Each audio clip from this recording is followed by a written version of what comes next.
तो दोस्तों, कहानी की शुरुआत होती है एक 17 साल की हाई स्कूल की लड़की से जो कि पूरा मन लगाकर पढ़ रही है। लेकिन फिर ना जाने उसे क्या ख्याल आता है, वो अचानक से नीचे जाकर पूल में कूद गई, जिसके कारण वो उसमें डूबने लगी।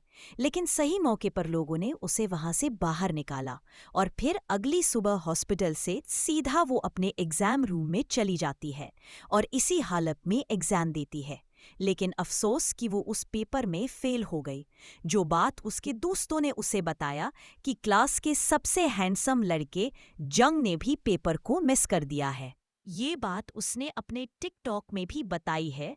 इतने में टीना की मॉम डैड आ जा, जो सुन उसके पिता टीना की माँ से कहते हैं कि तुम ये ख्याल रखती हो अपनी बेटी का, पर टीना की मॉम का कहना था कि उन्हें तो कुछ पता ही नहीं है और उन्होंने ऐसा कभी नोटिस ही नहीं किया। इसीलिए वो टीना का फोन उससे छीन लेती है। उसमें चेक करने में उन्हें जंग की टिकटॉक वीडियो सर्च करी हुई मिलती है, जो देख वो समझ जाती है कि उनकी लड़की इसी लड़के के साथ थी। इसीलिए वो फेल हो गई। उनके दिमाग में ये छवि उसकी बन जाती है और इसीलिए अगले दिन वो स्कूल जाकर प्रिंसिपल से इस लड़के के बारे में बात करती है, जो सुन उन्हें भी हैरानी होती है क्योंकि इससे पहले टीना कभी फेल नहीं हुई। उन्हें तो ये लग रहा है उसकी तबीयत ठीक नहीं थी, जिस कारण उसका फोकस नहीं लगा। लेकिन जब इस रिलेशनशिप के बारे में उन्हें पता लगा तो वो सीधा क्लास चली गई और दोनों को खड़ा करके सभी के सामने कहा कि देखो बच्चों, ये है आपके स्कूल के लैला मजनू, जिन्होंने एग्जाम से पहले ब्रेकअप कर लिया, जिसके कारण लैला तो फेल हो गई लेकिन मजनू ने तो पेपर ही नहीं दिया।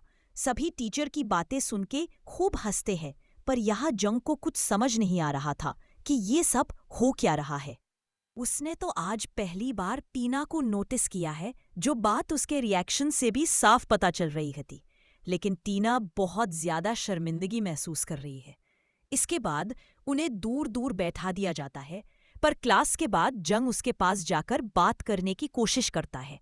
हर जगह उसके पीछे पीछे जाता है, जिससे सभी को सच में लगने लगता है कि ये दोनों डेट कर रहे हैं। और अब जंग उससे बात करने की कोशिश कर रहा था। स्कूल ऑफ होता है तो वो आखिर टीना को पकड़ ही लेता है और पूछता है कि हेलो माय गर्लफ्रेंड, कैसी हो तुम? तो टीना हैरानी में कहती है कि कौन गर्लफ्रेंड? तो वो यही कहता है कि वो तो मैं भी जानना चाहता हूं कि कौन गर्लफ्रेंड। तब टीना बताती है कि दरअसल मुझे मेरे दोस्तों ने बताया कि तुमने एग्जाम अटेंड ही नहीं किया, इसीलिए मुझे लगा कि तुम अब स्कूल नहीं आओगे दोबारा रिपीट करने। इसीलिए मैंने बचने के लिए तुम्हारा नाम ले लिया, पर तुम आ गए और सारा खेल